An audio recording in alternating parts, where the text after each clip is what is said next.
we are set and ready for the discussion on migration governance in Africa.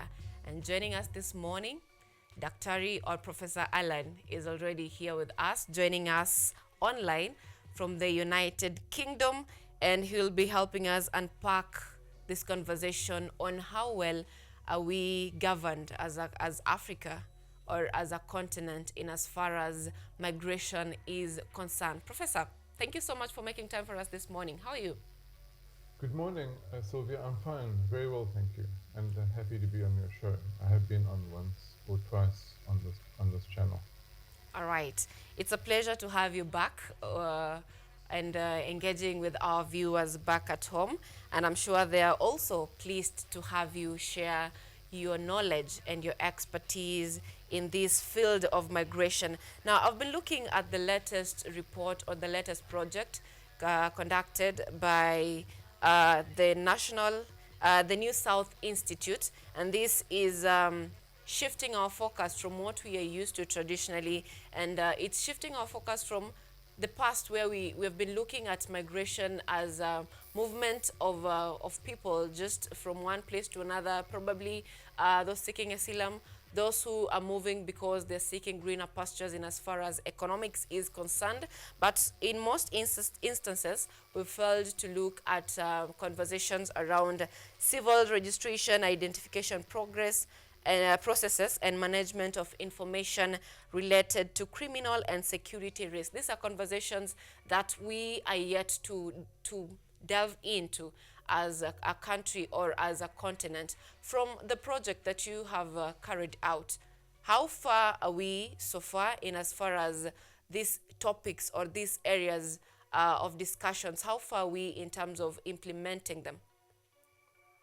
Well, actually, as far as Kenya is concerned, and some of the original members of the East African community, and also Rwanda, Burundi, um, there's quite a lot of advance that has been made in cooperation. So, there have been recent decisions and some decisions from 2015 to allow people to cross borders between Uganda, Rwanda, and Kenya without passports, simply with ID documents. And that demonstrates a level of trust between the countries and between the systems of those countries, that they can identify people appropriately, that their systems are good, that they allow such movement across their borders. And some of the other countries in the region, Tanzania and Burundi, are a little slower to come on board in terms of, but that's not really because their systems are bad. In Tanzania, I think their systems are pretty good too, um, but they're a little bit more reluctant to get fully integrated. I guess the big challenge in East Africa, as I'm sure all of your viewers and readers and listeners know, is the newer members of the East African community, the South Sudan, the DRC, and Somalia, which are countries that are not quite as developed as Kenya, Uganda, Rwanda, and others in terms of their systems. And it's really important that they are brought into line so that their citizens have the same rights as the citizens of the more developed countries in the region. And how would you describe a well-managed migration policy? That is very hard. A well-managed migration policy, you can do it in a simple terms.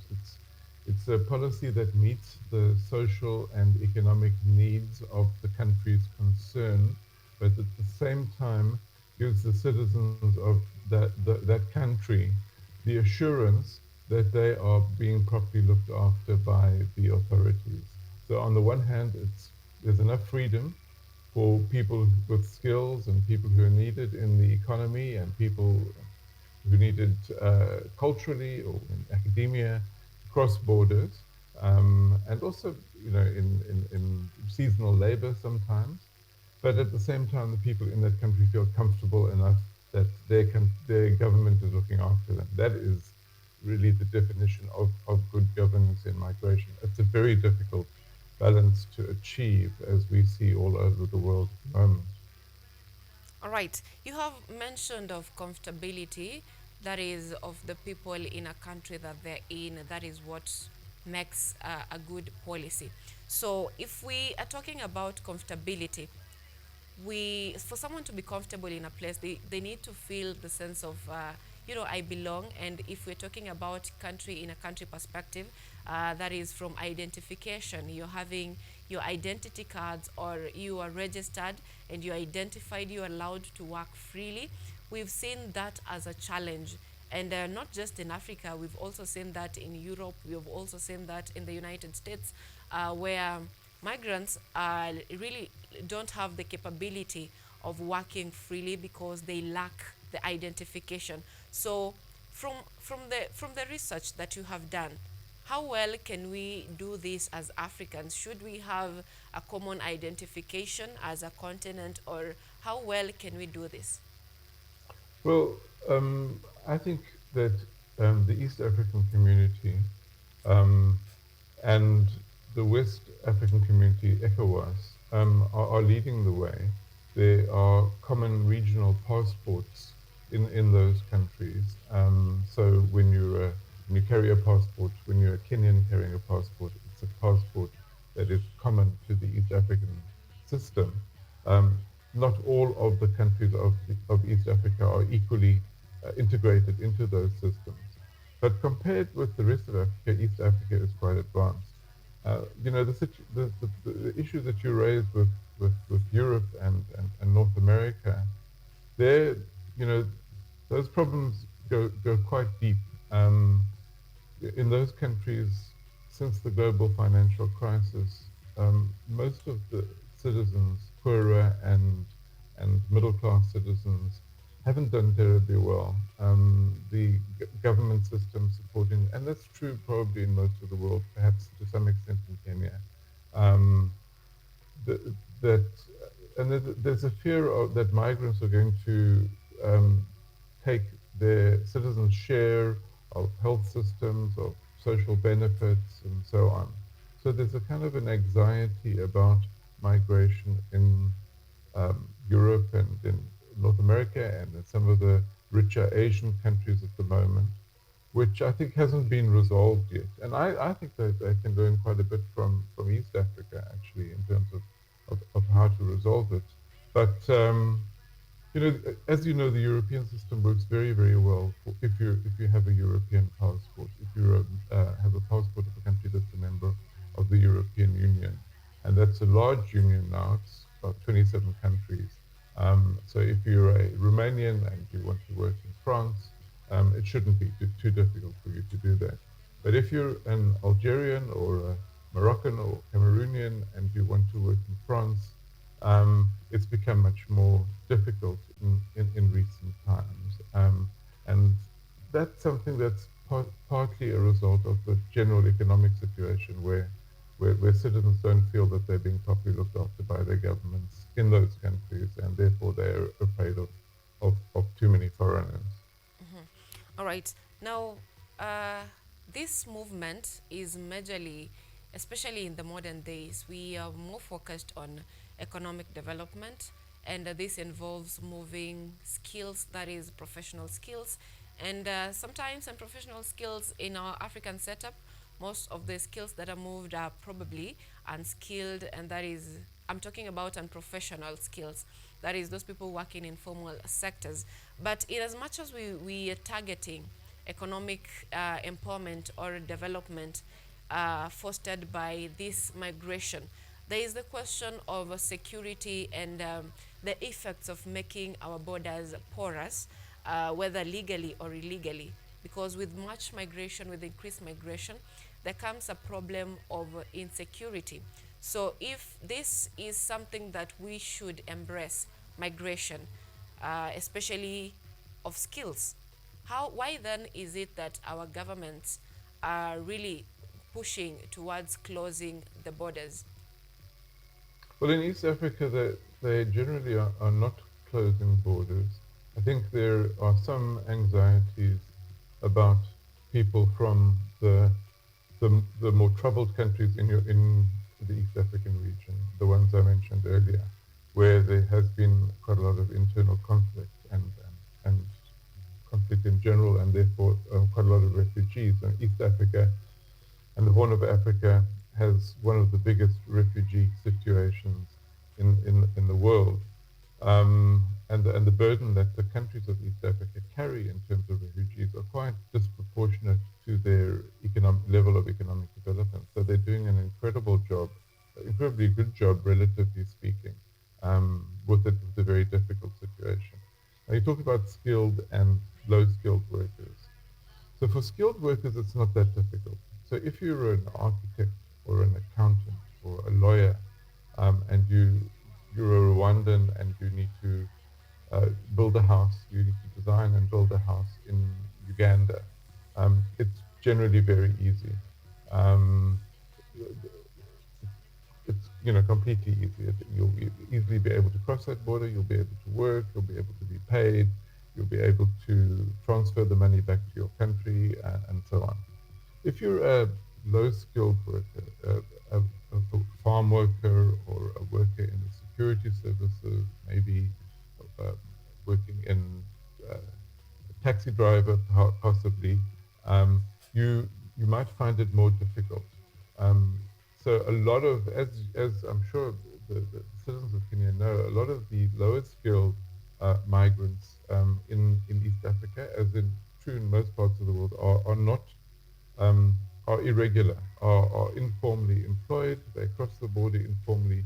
They are accepted because they really are an essential part of the system. It would be very difficult to send back all the um, people who are working in Kenya who are not really officially supposed to be there, but and at the same time there are anxieties about it. So the real challenge is how to manage low skilled migrants, and there are arrangements that have been developed between some countries, um, for example, between Spain and some countries in Africa and and Latin America, between Canada and some Latin American countries, where they try to manage that situation much better. They allow long-term contracts for those skilled workers, but they don't give them any rights to become citizens. So people work for 5 years or 10 years as an agricultural worker in Canada if they come from Guatemala.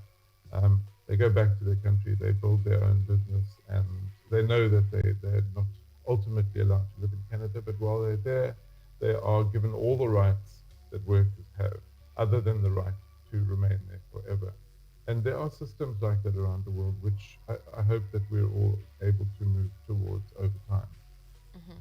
All right. Now, and what will it take for African countries to trust each other enough to share migration data? Well, I think the key thing is that the integrity of the systems is good. So if there is a situation where you have fraud or corruption in a Department of Home Affairs, where it's possible to bribe your way to get a passport or to get uh, a citizenship document, an ID document, whatever the document is, then there are going to be issues. So there has to be some level of trust that the systems are not corrupt, but also that the systems speak to each other, so that the ID system in Uganda speaks to the ID system in Tanzania and Kenya and so on. That there's an integration of systems.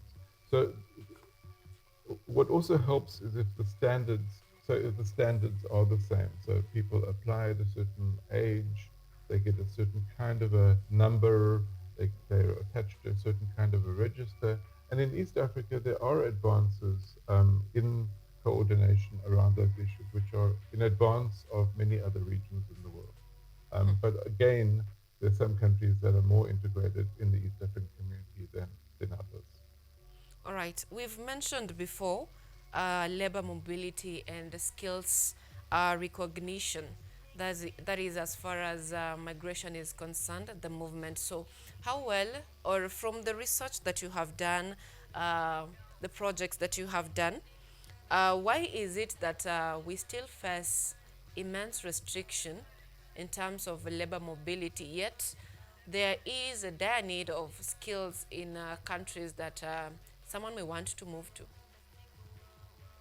Well, I think that it comes back to the question that we were discussing earlier.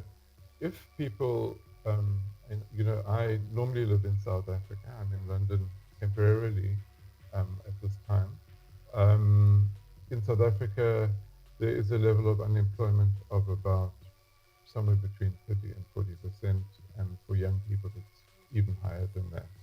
And even though there are people who say an engineer from the DRC could get a job and take a job in South Africa um, that that nobody else in South Africa is able to do, or there may be a shortage of people with her skills. Um, there's a kind of a resentment and a kind of a fear because there's a sense that our jobs are being taken away. So it's very difficult in a country where the economy isn't doing very well to be as open as you would like to be in terms of, of skills. But we do have a system, say this is the South African example. We've recently introduced a system of points.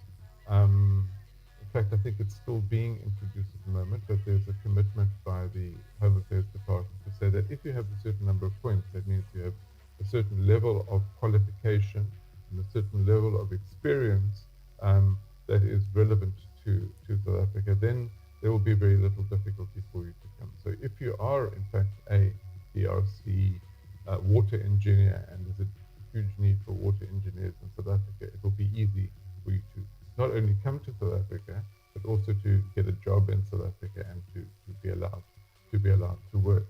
So we do have systems like the point system. We also have systems in East Africa, for example. There is a system where there are certain skills which have been identified by each of the countries in East Africa where people are easily able to move from one country to another. So Kenya will identify skills it needs, Uganda, etc. And those are some of the systems that have been developed to make it easier for skilled people to move, even though there are anxieties about migration. All right. And do you think there's any chance for it to be harmonized in terms of uniformity of labor and skills across different regions in Africa, be it East Africa, South Africa, North Africa? Is there a way in which the skills can be harmonized? Well, that's quite a challenge. So what we're talking about there is really the qualifications framework.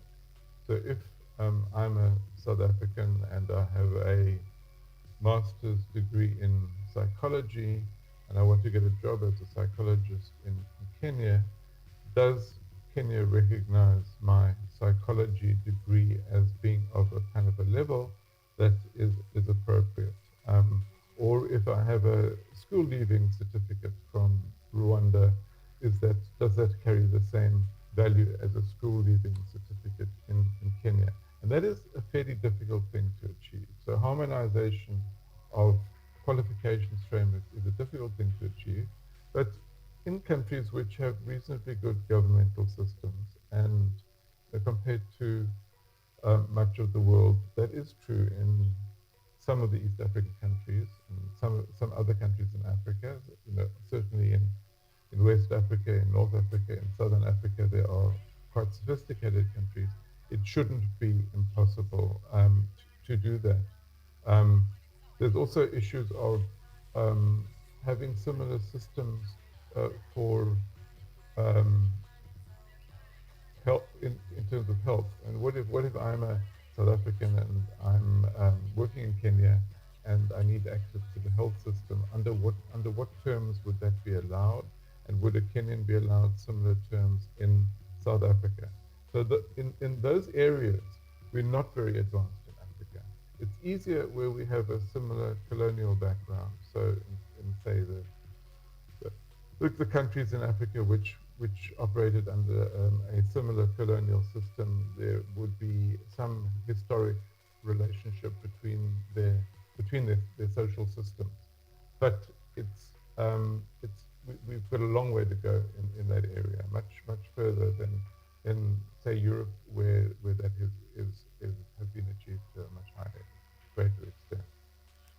Now that we are talking about our background in terms of colonialism, is our refugee policies in Africa genuinely humanitarian or just focused on donations? Well, it's difficult to balance it out. The, the obvious example is Uganda. So Uganda has been very open to refugees and has had policies which allow for the inclusion of refugees in terms of jobs, in terms of becoming farmers, in terms of starting businesses that are really in advance of many other parts of the world. There are quite a lot of articles, academic articles about Uganda saying um, this is a benchmark that we should be aspiring to in other parts of the world. And then at the same time, you have the critics of Uganda. They say Uganda is gaming the system. Uganda gets lots of money from the UNHCR and from the IOM and from donor organizations. Um, I think on balance, I'd much rather be a refugee in Uganda than a refugee in many other parts of the world at the moment. So, okay, so the donors are helping, and Uganda is using the system of donations very well. But you wouldn't complain about that if you were a refugee. I think in most East African countries have done a pretty good job when it comes to managing the huge refugee issues that they've had to deal with. Although it is very difficult. I mean, in Kenya, for example, um, you have some refugees who are expected to stay in camps or in settlements. Some who are allowed to settle more freely. In some parts of the country, there's more freedom to employ refugees, and others it's more difficult, or the refugees operate under more difficult circumstances. But overall, I would say in East Africa, refugees are treated more humanely than in many other parts of the world. Now, in Africa, let's leave that conversation at that. But in Africa, there is a belief that you can't separate anything that deals with governance from politics. And that brings a myth of migration is more of political than economic. So, how well do we address the tensions between the host communities and the migrants? Because this is something that sometimes it's believed to be political. Well, it can, at election time, you find issues of migrants and migration sometimes are raised by politicians who are trying to get an advantage. And if you're a government, you might say, we would be providing better services, but there are too many refugees. And if you're the opposition party, you could say, well, the government isn't handling the migrant issue very well. If we were in power, we would have less migrants and everybody would be better off. And that's generally very irresponsible talk. It's talk that doesn't really bear any relationship to policy. But it's difficult to manage. So in some parts of Africa, I mean, again, I'm South African. I'm not proud of the way that politicians in South Africa have exploited, some of them, not all of them, but some of them have exploited migrants as political footballs, effectively. That they use them to gain popularity and make promises that they can't keep. Um, so we're generally a long way from having an ideal situation. But again, there's some parts of the world which do deal with it better than others. Recently, in fact, last year in the Spanish Parliament, the Spanish Prime Minister spoke very clearly and said, we have to choose. Are we going to develop as a country? Are we going to grow and become more prosperous as a country? If so, we have to have a more open policy towards migrants. Or we're going to close our borders and we're going to very rare for a politician to speak, like President Sanchez in Spain. And I wish more politicians would be more open to their people, like he has been. All right. Recently, we've witnessed a situation in Kenya. Not just it didn't just affect Kenya, but it was a directive from the Tanzanian government that certain job opportunities will be restricted for foreigners, and it will only be allowed for Tanzanian nationals. And this created a really intense debate, especially from Kenya, because most of our business people just move downwards if they go to Tanzania for businesses. And from your from where you sit, how does such directive interfere with regional economic development? Um, well, it's not. It's ideally you wouldn't have that kind of restriction. Ideally, you would have something that is more objective and say, if we need people also with certain skills, then we will allow foreigners to do that. And Tanzania, as your listeners will know, hasn't been quite as enthusiastic about all the aspects of East African integration as the three countries which have been really at the core of it, Uganda, Kenya, and Rwanda. And from time to time, politicians do things which are quite difficult to understand from the outside, but they're often related to dynasty politics. There's quite a lot of competition in Tanzanian politics at the moment, and I think politicians are grasping at issues which they hope will make them more popular, but probably aren't really going to be implemented effectively, and are not really in the interest of their people or their country. And do you think African leaders really want the movement of people from one country to another, or it's just words they give to their citizens?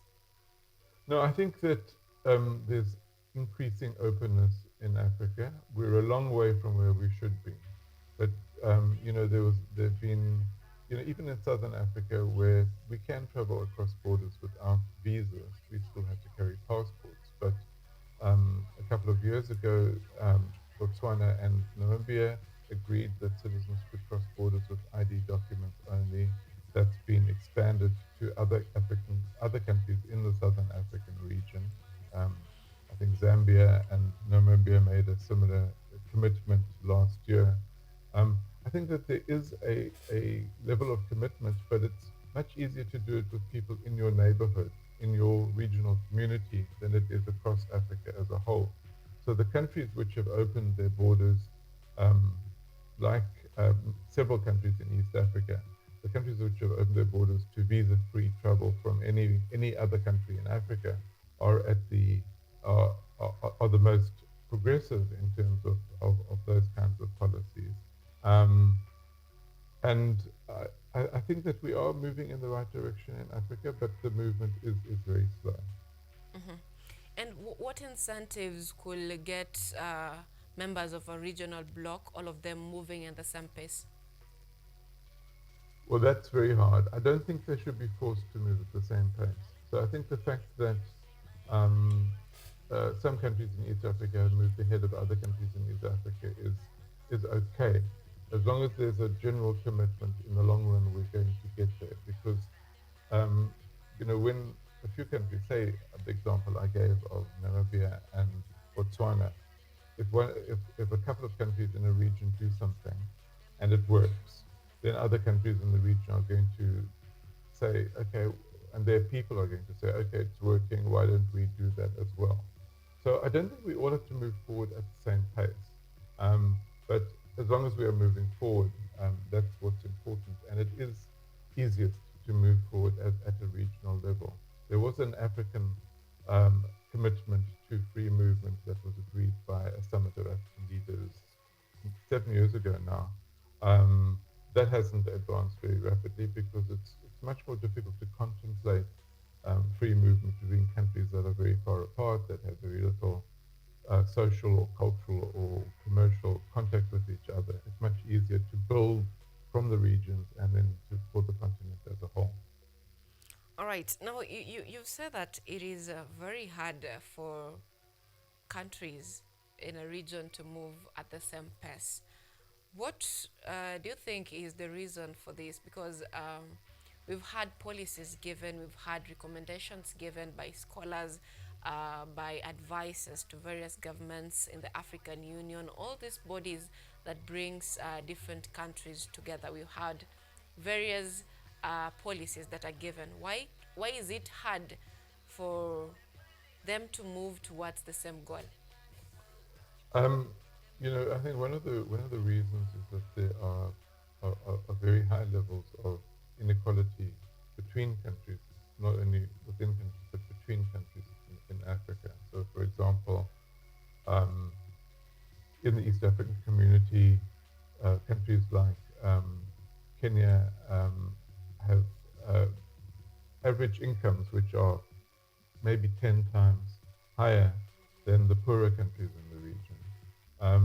So there can be a concern about those inequalities. And then to get back to the topic that we were started off with, there may be concerns about their systems of management.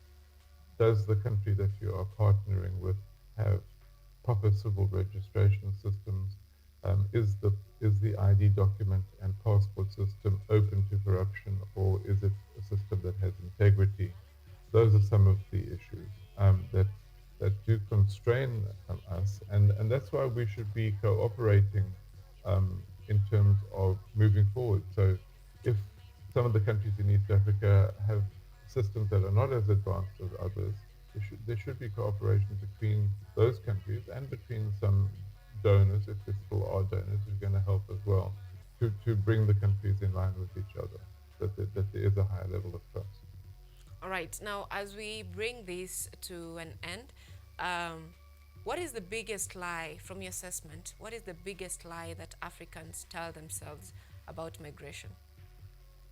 What's the biggest lie that Africans tell themselves about immigration? Well, I think the biggest lie is those people who are afraid of foreigners because they are foreigners. I don't think that that's uniform in Africa. I think that many Africans identify as Africans, and that for middle class people it's very easy. I think for poor people, that fear of foreigners taking their social services and their jobs is something which is a bit of a lie, because usually the problem with the social services and the jobs isn't that foreigners are taking it, there just aren't enough of them. So I think that's the biggest lie that we tell ourselves, is if we are poor and we can't get access to certain things, that the reason is that foreigners are getting those accesses. All right. That is quite fair.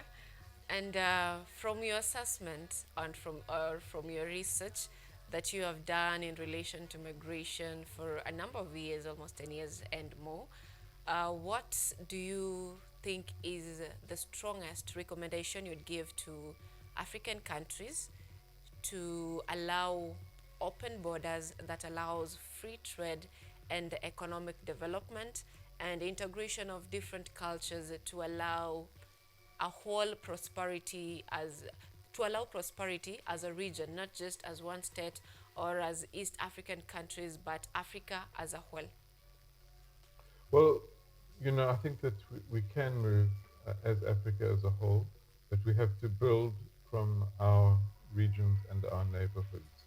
Uh, Many years ago there was a debate between President Nyerere of Tanzania and President Nkrumah of Ghana in the 1960s. So that's 60 plus years ago. Um, Nkrumah said we must move towards an African Union, or a union of African countries, as quickly as possible. And Nkrumah said, and each of them obviously had groups that supported them. Nkrumah said, no, we must build integration on a regional basis, and then when we're ready, we develop those relationships between regions and between countries of different regions. And I think that Nkrumah has proved to be right. I think it is much easier to build from the bottom upwards. And, we have 54, 55 countries in Africa. It's a huge continent with a huge number of countries speaking different languages.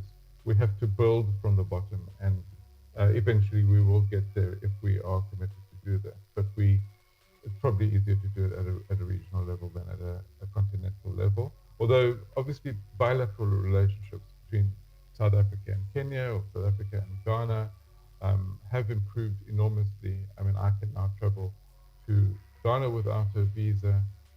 Kenyans can travel to South Africa without a visa.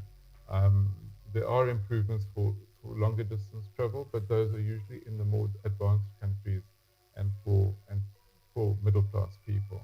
But we'll get there. I think we in Africa are heading in the right direction, whereas some people in other parts of the world have been heading in the wrong direction. All right. I really love how hopeful you are. And what would you advise, or you've given us the advice, and now at this time, I'd like you to give us any final remarks, based on your research, based on your assessment, any final remarks or something that we have left out for our viewers back at home. Well, I just want to mention that the report that we recently wrote on East Africa is part of a series of African reports. We've done a number of country studies and we've done a number of studies of regions. And what we've learned from this is that Africans can learn from each other, that the achievements of East Africa or West Africa are relevant to the progress that North Africa or Southern Africa are able to make. So if we're able to meet and engage and exchange information and learn from each other in Africa, we can make tremendous advances. We don't have to try to copy the rest of the world all the time. All right, and I love that people are able to learn from each other as a country, and it all begins from a single state, how you're managing your migrants in the country that you are before uh, allowing intertrade between one country and another. Thank you so much, Professor, for making time for us this morning. I know it's so early for you from where you are, and it is always a pleasure to have you talk to our viewers right here on Biashara Tuesday. Thank you very much. And I hope they all have a good day. All right, wishing you the very best of your day as you proceed with the rest of your activities that are planned for the day. Right here on Biashara Tuesday, we are going to take a very short break and we'll be back with a future that I told you about. And that future is on what is not told about the sports, especially the African sports, and that is football that we are talking about. We'll be looking at that future later on. We'll be taking a look at what is shaping our world of news and governance, and that is on the newspaper review. That coming up shortly after the break.